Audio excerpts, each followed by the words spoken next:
Miguel Esteves Cardoso avançou com uma definição de politicamente correto. Ele disse: politicamente correto é a antiga boa educação. Se o politicamente correto é a antiga boa educação, eu sou a favor. Eu não creio que alguém possa levantar o braço e dizer: tu és mal educado. Eu esforço-me para não ser, sinceramente. E, portanto, se o politicamente correto é boa educação, eu não tenho nada contra. A questão é, eu acho que não é. Eu acho que é possível a gente, lá está, a gente identificar alguns pontos de contacto entre boa educação e politicamente correto, de facto. Até é possível encontrar pontos de contacto entre aquilo que para umas pessoas é uma restrição à liberdade de expressão e para outras é boa educação. Não é a primeira vez que isso acontece.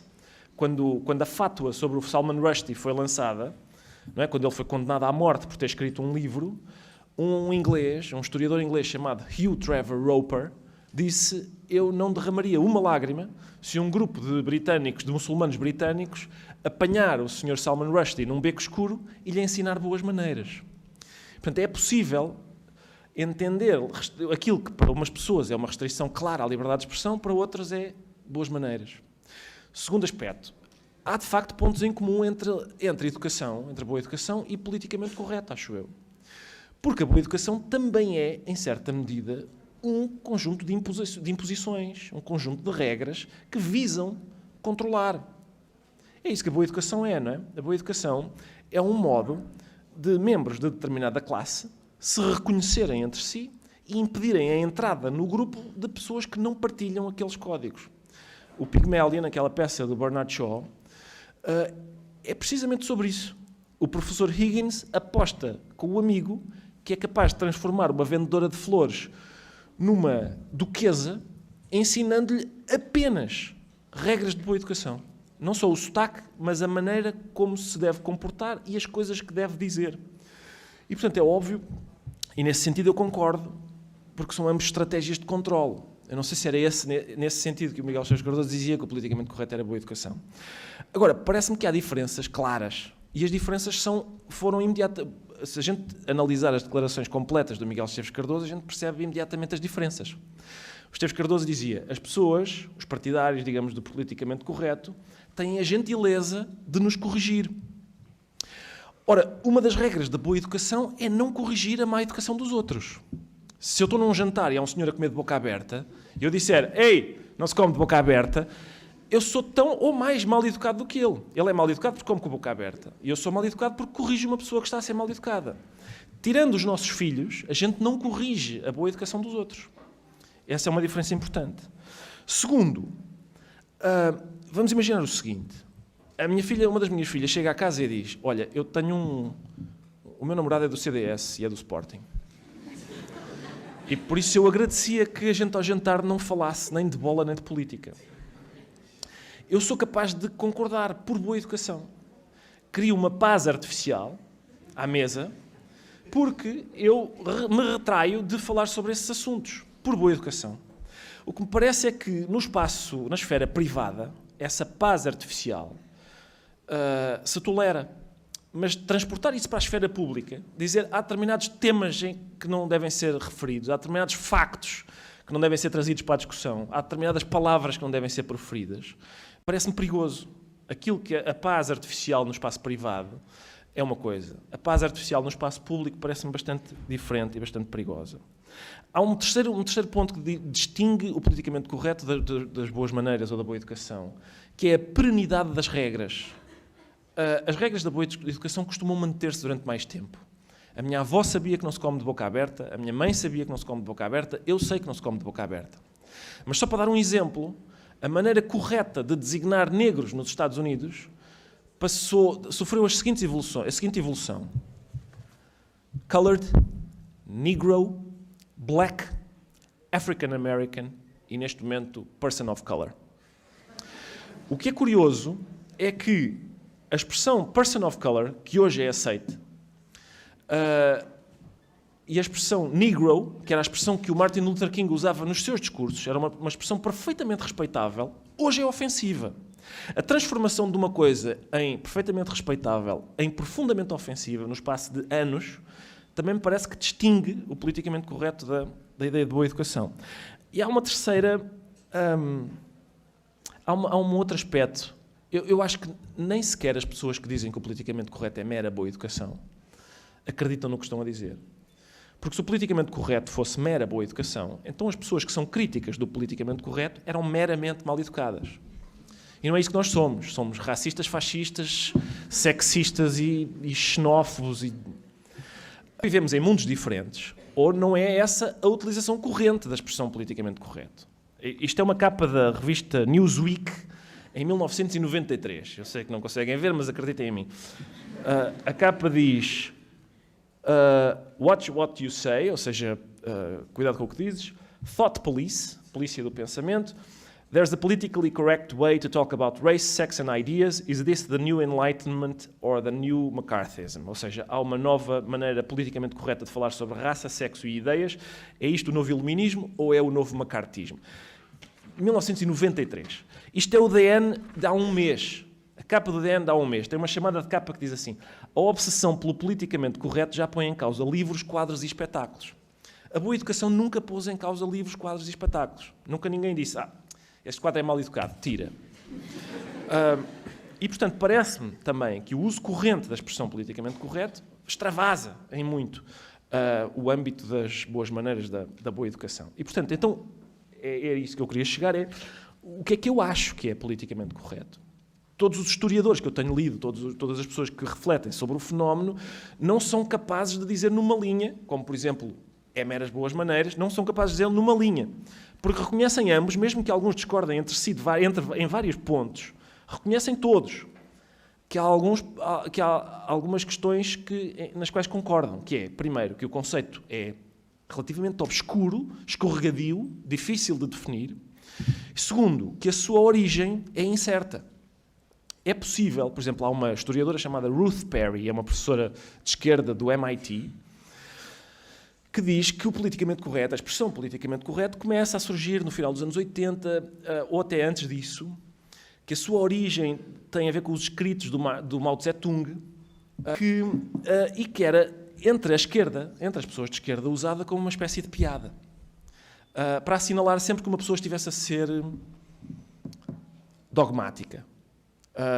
E até para censurar, ironicamente, determinados comportamentos. Por exemplo, a gente usa a frase politicamente correto e o conceito politicamente correto para explicar determinadas mudanças que foram ocorrendo. Por exemplo, parece-me óbvio para todos que se o filme Casablanca fosse filmado hoje, o Rick não fumaria. Não seria fumador.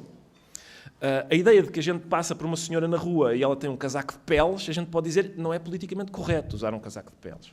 E não tem nada a ver com boa educação, tem a ver com um determinado conjunto de valores. Ou até com moral. E é aí que esse é o meu ponto, que é o politicamente correto parece-me então um conceito bastante mais vasto do que as boas maneiras, um conceito que abrange fenómenos como, alguns de nós não temos tradução ainda para eles, como por exemplo trigger warnings, não sei se já ouviram falar nisso, trigger warnings, safe spaces, no platform, não sei se já ouviram falar nisto, portanto, desconvidar pessoas para irem falar a faculdades. Ou seja, é um fenómeno da linguagem, no sentido lato, no sentido em que também abrange não só a semântica, mas também a arte, a cultura, etc. E parece-me que é um fenómeno que tem no centro a ideia de ofensa. A centralidade da ofensa neste conceito parece-me importantíssima, porque eu não sei se é a mesma sensação que vocês têm, mas há um crítico inglês que diz que se assistiu, ou que se assiste ainda, a uma alteração naquilo que ele chama a fenomenologia da ofensa, ou seja, no processo de ser ofendido, sofreu uma alteração. Eu acho fácil aderir a esta ideia, no sentido em que me parece que hoje aquilo que é potencialmente, o âmbito daquilo que é potencialmente ofensivo se abriu imenso. E parece-me também que mesmo o fenómeno de uma pessoa ser ofendida se alterou no sentido em que me parece que antigamente para ser simples, antigamente eram precisas 3 pessoas para que uma ofensa se verificasse.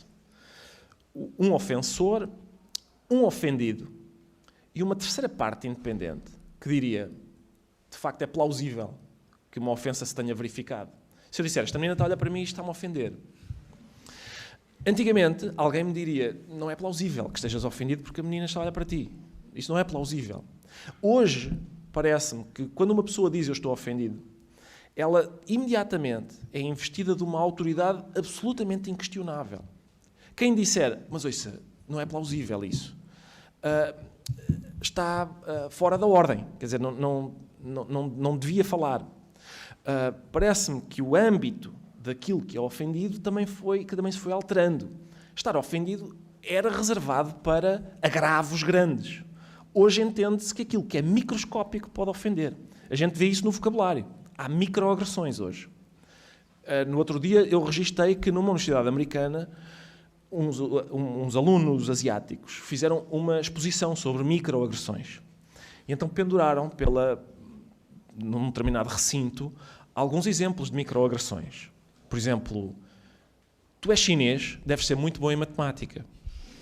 Isso é considerado uma microagressão. O que é curioso é que a exposição sobre microagressões foi cancelada porque microagredia. A exposição sobre microagressões foi considerada uma microagressão e foi cancelada. E, portanto, o facto do conceito ser bastante vasto e incluir, por exemplo, outras ideias como apropriação cultural, não sei se já ouviram falar disso. Apropriação cultural. Por exemplo, eu tenho aqui algumas... A universidade cancela aulas de yoga por causa da opressão e genocídio cultural. Pessoas ocidentais não podem fazer yoga. A Lena Dunham, não sei se conhecem, a Lena Dunham é uma comediante americana, concorda que na universidade dela uns alunos revoltaram-se porque havia sushi servido na cantina e eles disseram sushi é apropriação cultural. E ela disse, bravo, é isto mesmo. E assim sucessivamente. E, portanto, essa ideia da ofensa ser central nisto parece-me importante. E parece-me importante também essa alteração que o conceito de ofensa foi sofrendo. Porquê é que me parece que isso é importante e até nocivo?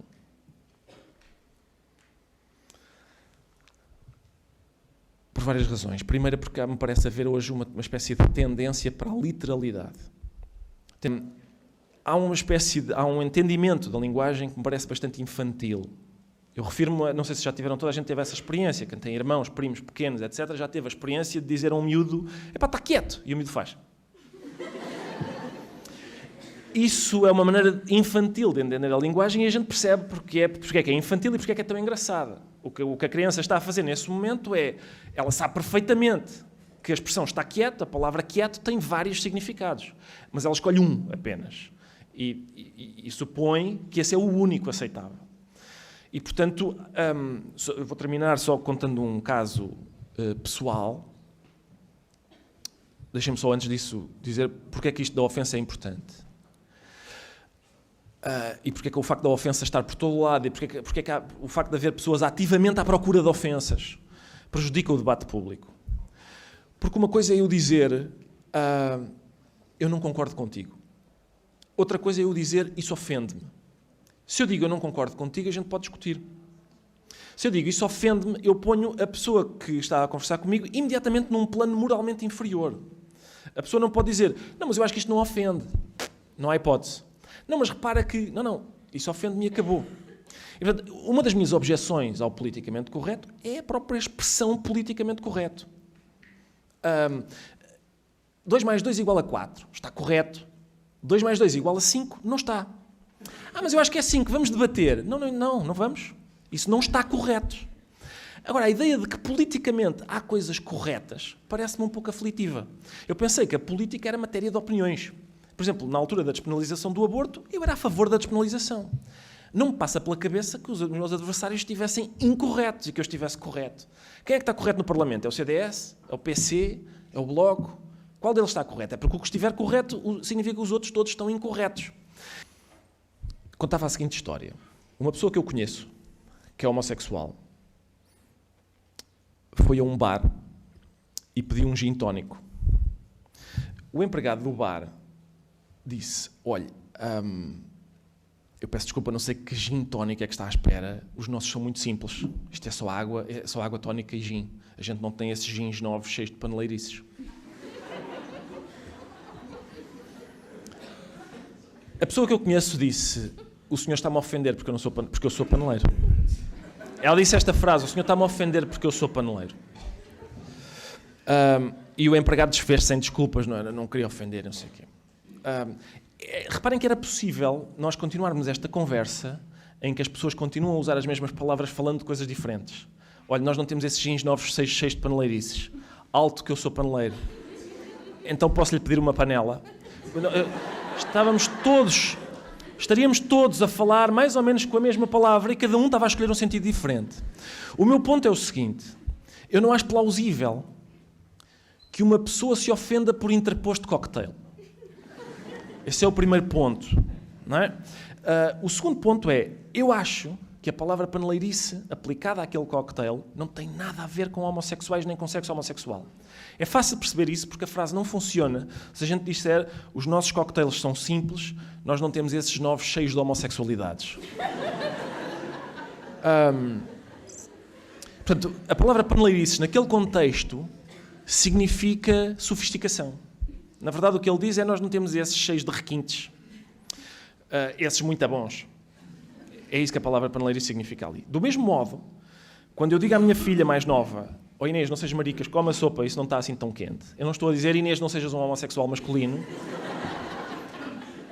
A minha filha sabe que se ela quiser ser um homossexual masculino, eu não me oponho. E portanto a questão é, não só não é plausível, como parece haver um entendimento literal da linguagem, um entendimento infantil da linguagem.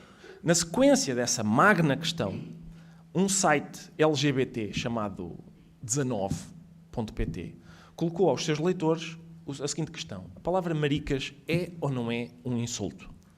51% dos leitores disse é. 49% disse não é. A minha posição é: 100% têm razão. Porque, de facto, a palavra maricas pode ser um insulto e pode não ser um insulto. Como, aliás, acontece com todas as palavras. Todas. Com raríssimas exceções, todas as palavras podem ser um insulto ou uma ofensa. Sr. Juiz, eu vinha da direita, mas este inteligente acha que... Nesta frase, a palavra inteligente é um insulto e significa o rigoroso oposto do que a sua definição dicionarizada indica.